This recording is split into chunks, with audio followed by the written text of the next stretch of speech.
during Women's Speak, I like to, they encourage, the women to come and impersonate somebody, a woman that they admire. And last year, I think I did Temple Grandin, who is an awesome woman, who is autistic and is a doctor of animal behavior. And this year, I read a lot.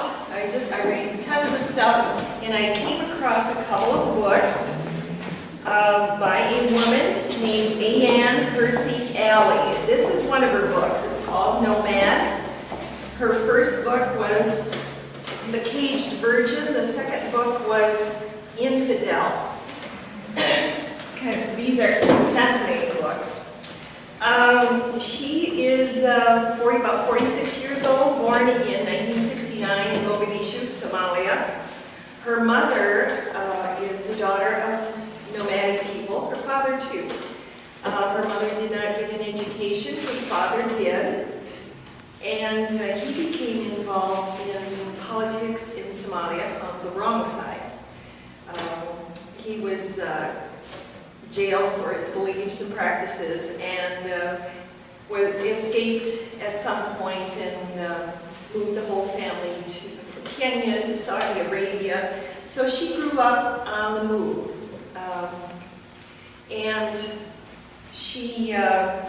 her dad fortunately believed in education, so she did get an education.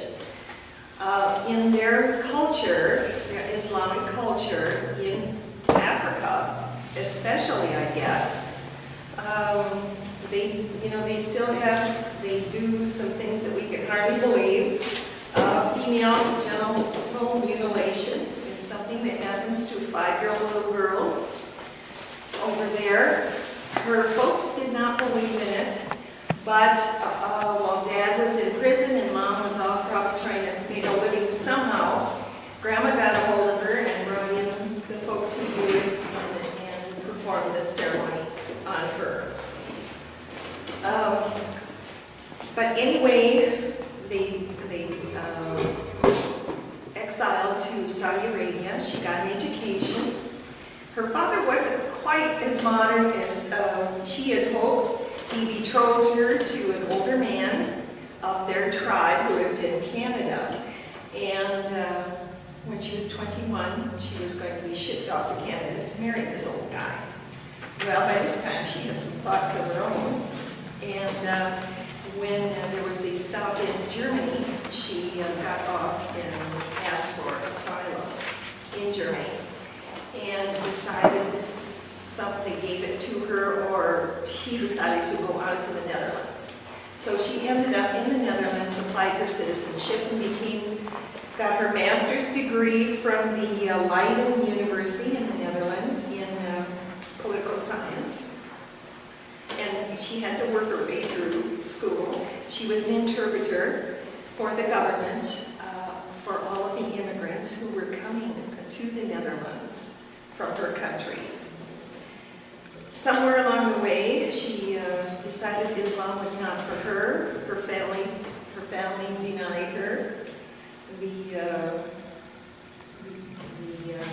And she was speaking out. She was speaking out against Islam. The bad things that, especially women's rights, women had no rights. So she ran for parliament in the Netherlands with the VVD party. And the principles of that party were individual freedom, limited government, a free market, and national security. She was in for one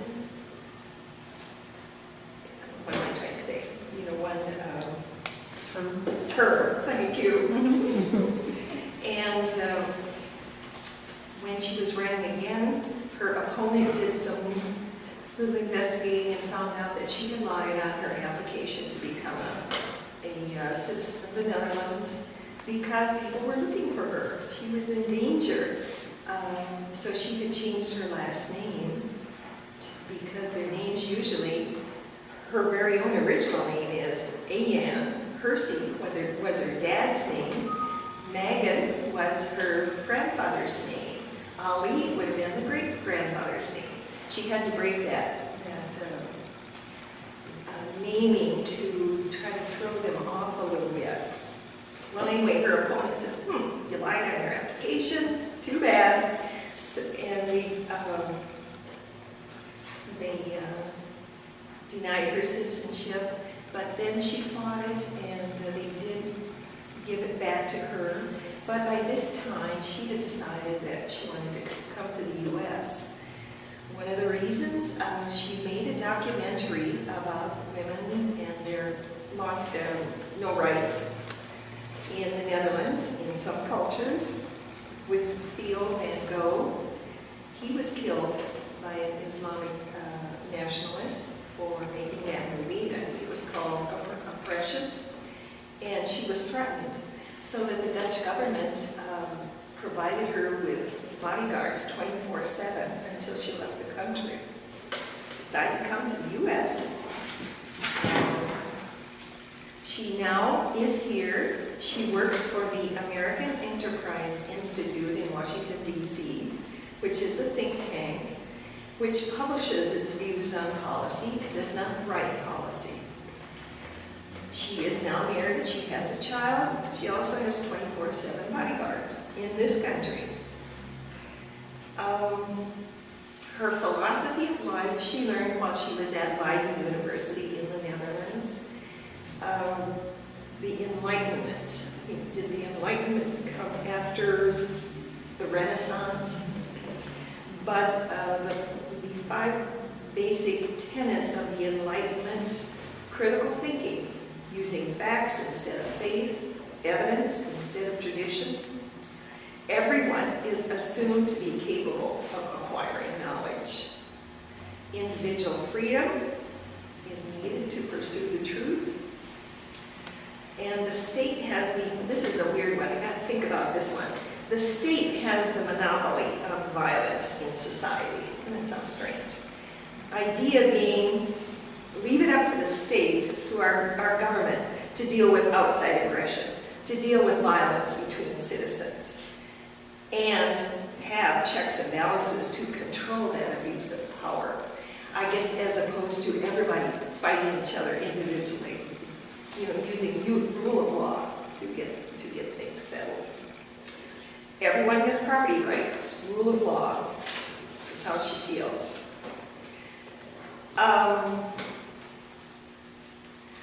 She has warnings for living in the Netherlands and living here. She has a warning to both of our countries. We are both of our countries are too tolerant. She says the Netherlands and the USA, because she knows it personally, have got to stop appeasing those minorities who take advantage of our goodwill. There are apparently in this country Islam faith schools. Honor killings still happen when one steps outside the boundaries. Female genital mutilation is still happening. 6,000 little girls a day all over the world, including in this country. She says we need to stop tolerating the oppression of Muslim women in our midst. Her recommendations: education, of course. Education is the answer. We have to find a way to expose the Muslim women in these tight communities. Probably they're usually in big cities. We don't see it here. Expose Muslim women to our way of life. Go into their neighborhoods with social services and preach the word of equality and fairness for everybody. She says we need to encourage Muslim women to study and ask questions. And I have an aside to this. My daughter lives in the Netherlands. That's why I was so interested in this. She lives in the northern Netherlands. Her husband's a professor at the university up there, and she is a teacher, a Montessori teacher of early age children. And in her teaching and with her son in the school system in growing in Netherlands, she has met and gotten to know Muslim women, moms, who are also everywhere. I've been here a couple times. and they live everywhere. And these Muslim women are coming from the Dutch East Indies, which was like Indonesia, I think, as opposed to Muslims maybe from the African continent.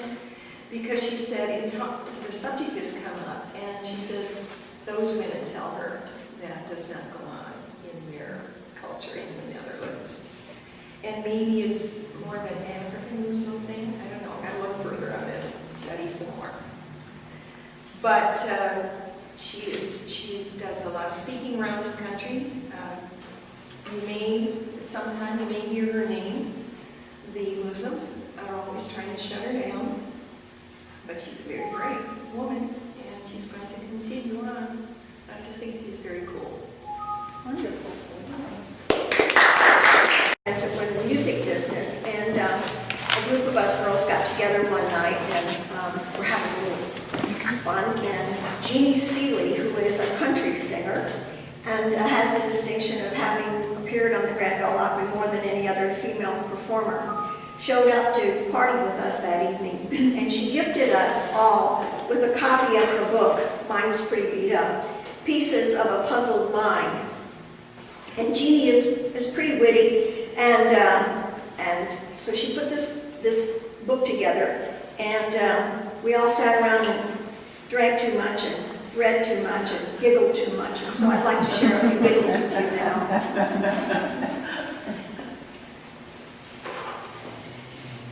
I'm writing this down in the hopes that in the fall of my life, I might know at least a little part of me, like a golden crimson leaf will be preserved within the pages of a book. So, as far as I'm concerned, mornings just start the whole damn day off wrong. Well, of course I only want you for your body. I've got a mind of my own.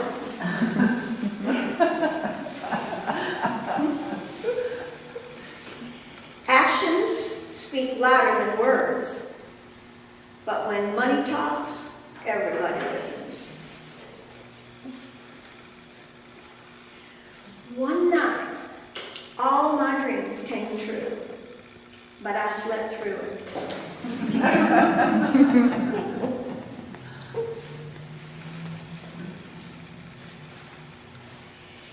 Yes, you know, you can knock me to my knees, but you cannot make me crawl while I'm down there. We came up with a slightly different little task, which I probably am not going to read tonight. Evidently, I sowed seeds of destruction, and it's obvious the harvest was abundant this year.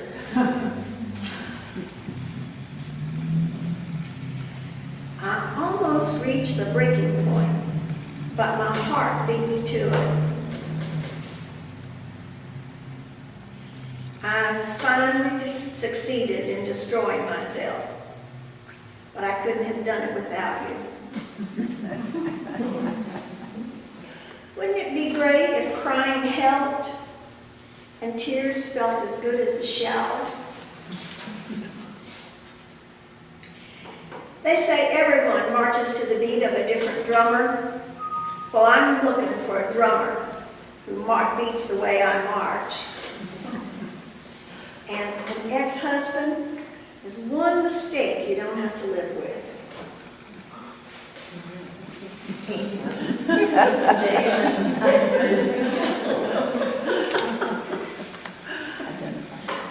What a difference it makes when it doesn't make any difference anymore.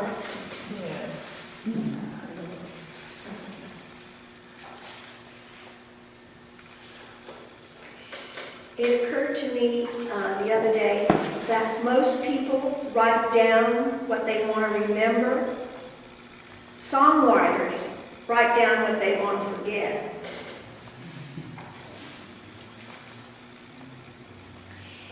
It does matter if you win or lose, and it doesn't matter how you play the game.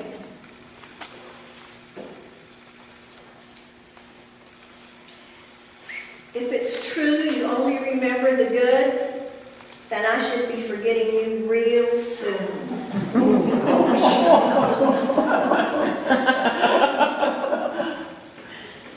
really like this one. You don't have to kiss anyone's ass in this world, but sometimes it's best to bend a little. Make them think you're going to. So you asked me how old I am? Why are you more interested in how long I've been here than what I've been doing today?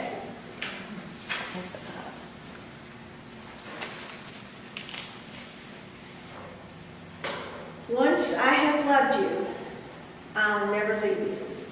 And once I have loved you, you can never leave me. Because no matter where else you might go, you're always in the back of my mind, the bottom of my heart, the pit of my stomach, and right where I can see you with my eyes closed. Country music has made so many of my dreams come true. I just wish someone would have warned me about the nightmares.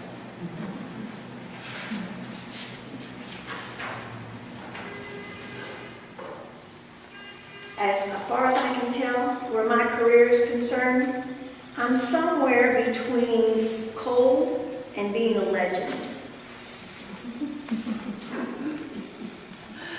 There's one in here that really is good.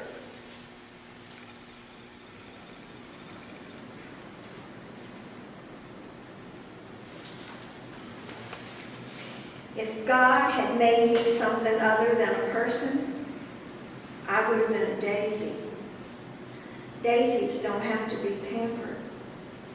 We can grow anywhere, even wild, and we last longer. Daisies will tell you if you're loved or not, because daisies don't lie, and everyone picks daisies. I have a couple of these books that Jeannie sent us, and if you are interested in having one, they're $15, and $5 goes to the Human Rights Education Institute. I just have a couple of them, but if you'd like one, please see me. Thank you. How I tell everyone about the project, but my name is Lisa, and I'm with GASP, which is known as the Goddess Art Series Project. It's a local community project here that we just started this year in Coeur d'Alene. We started GASP as a way to explore the goddess and divine feminine through mythology, history, archetypically, and we wanted to offer to women to be able to have that exploration and do it through creative art.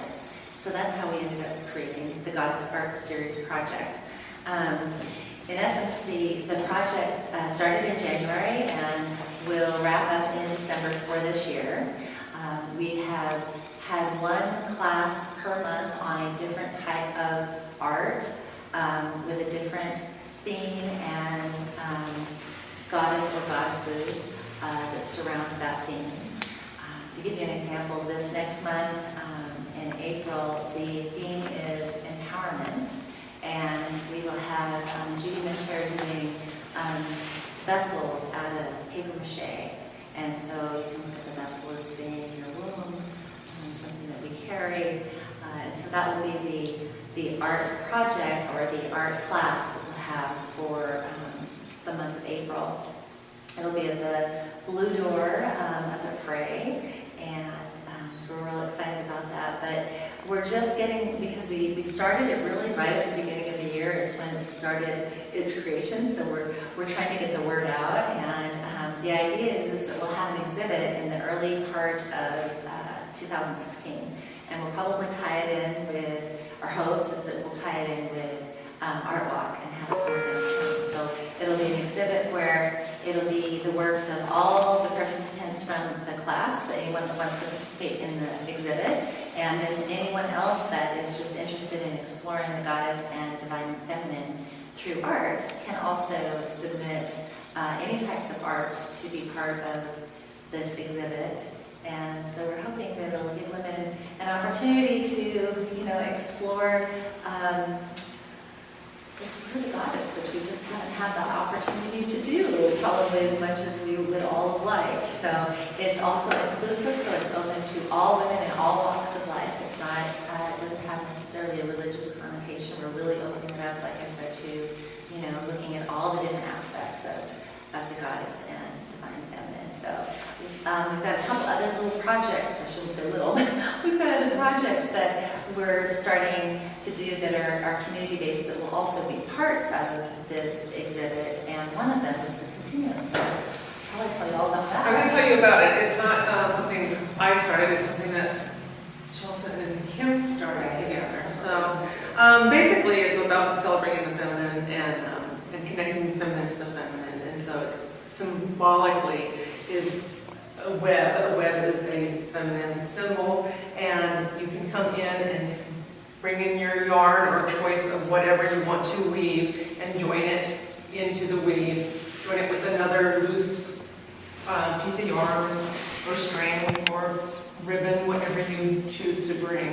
But Kim and Chelsea wanted me to talk about it real quick. It says, in mythologies all over the world, female deities are depicted at the loom, knitting together the fabric of human life, spinning out the thread that links the events of the past with the potentialities, the unborn people and events, the future.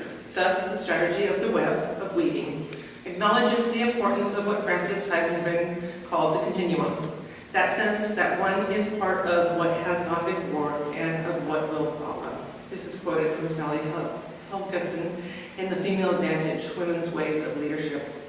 So the continuum web is sparked by a conversation about the previous quote, how the threads of women are woven through our lives, short and sparkly, long and free, sturdy, delicate, soft, or wiry, and all the other ways one might be characterized by a thread.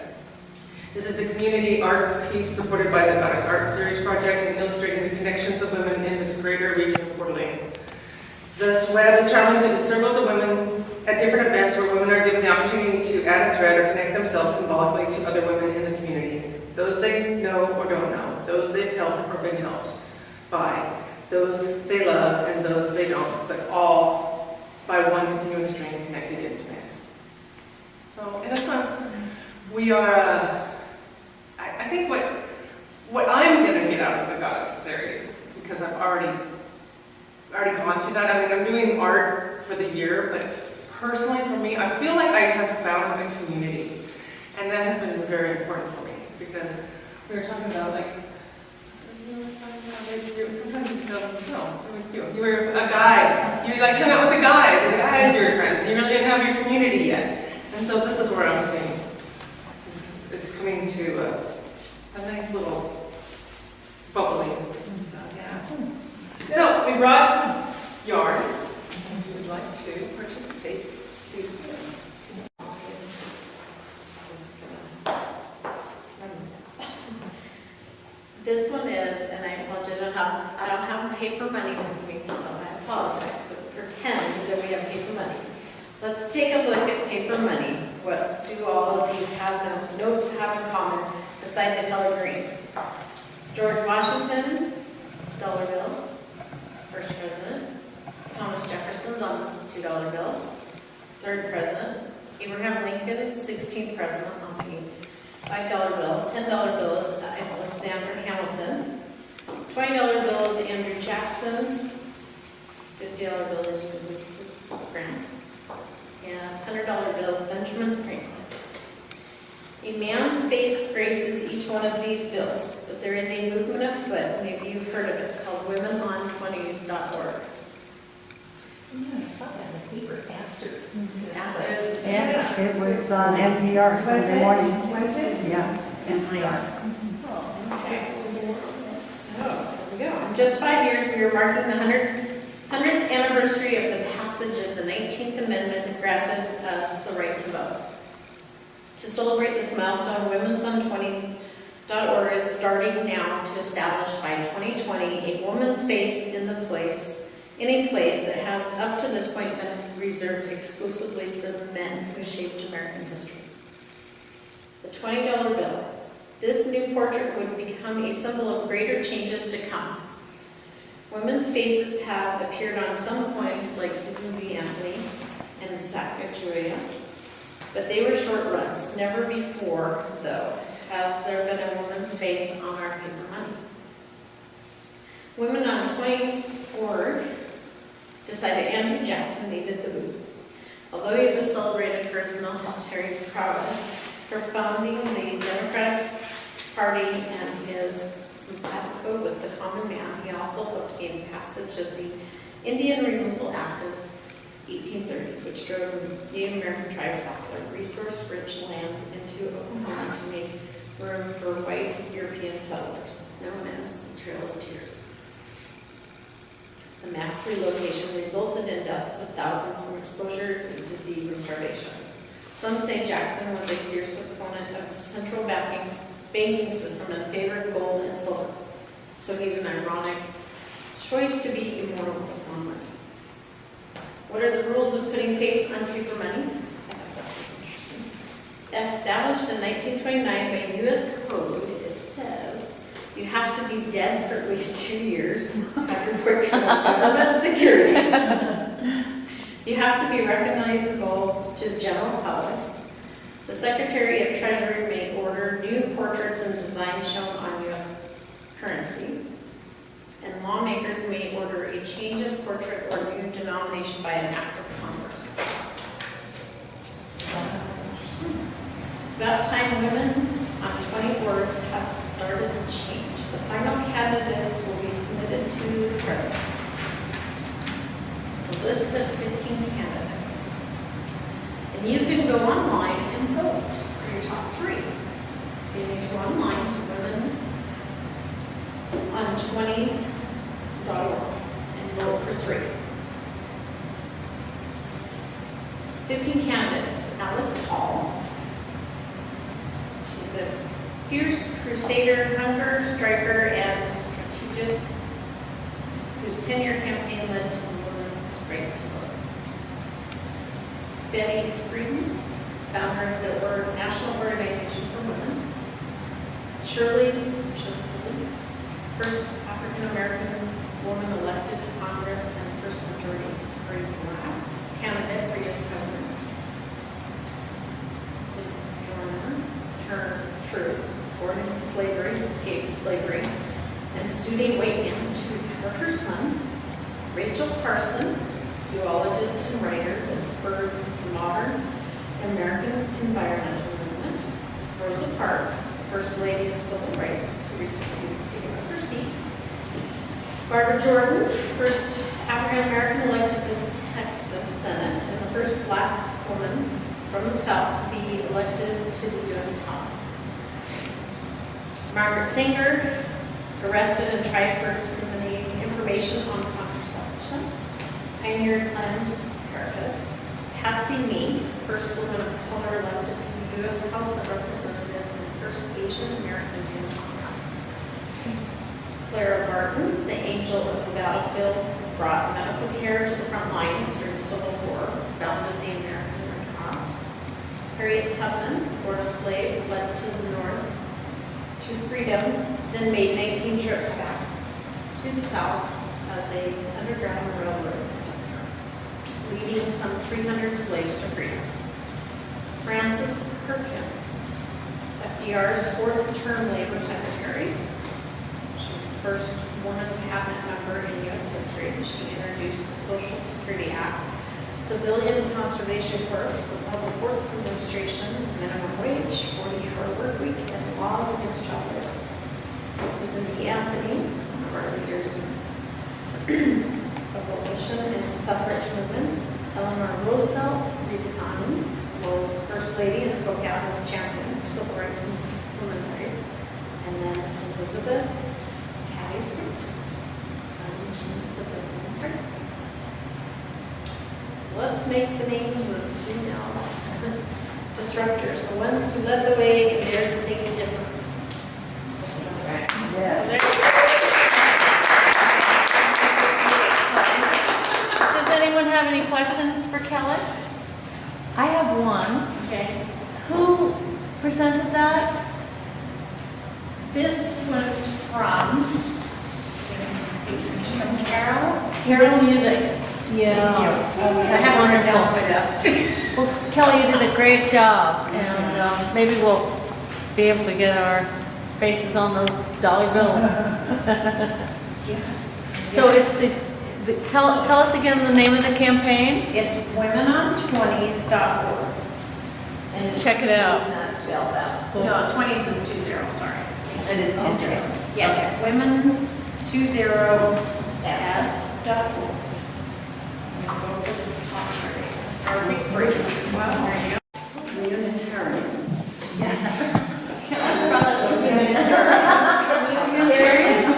Yeah. I like them. I like them. Well, great. They all like it. Well, it's the same. It's better than other What days. they say.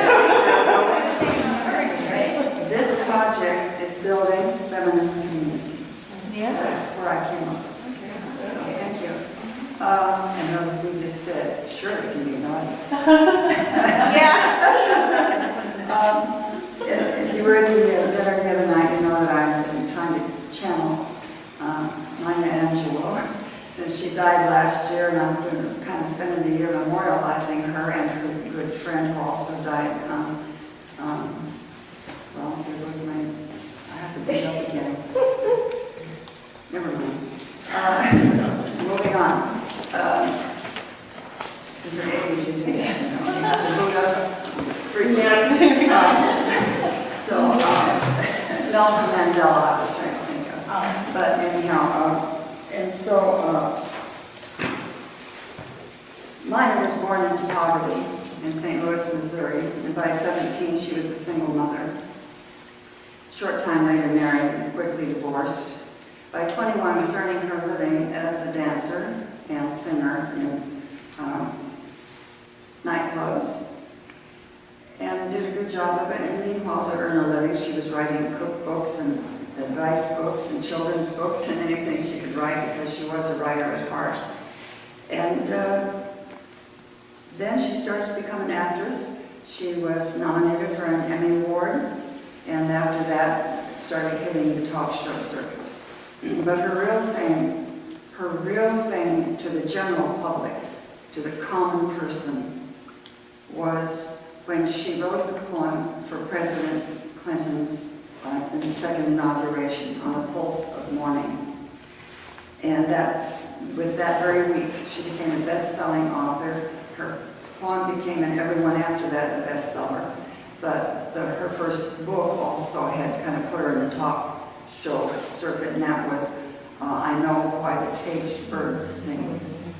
So, On the Pulse of Morning is a long poem. I won't read it, but I want to read you the first line.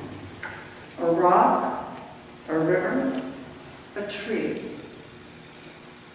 Please understand that this is foundational. This is basic to all Black literature and music.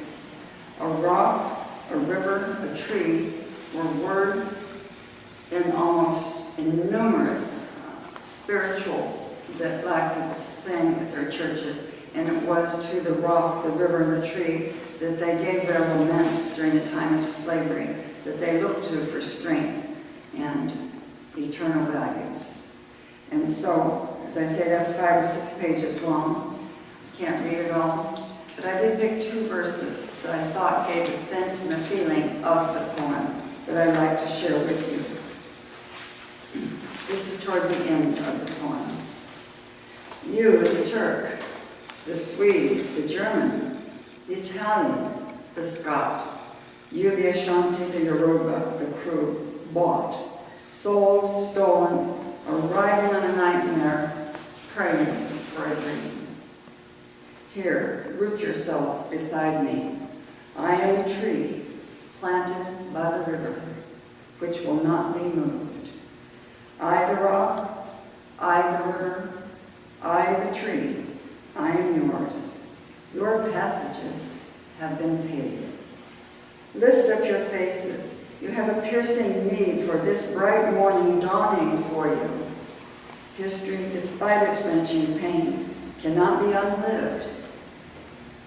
faced with courage, need not be lived.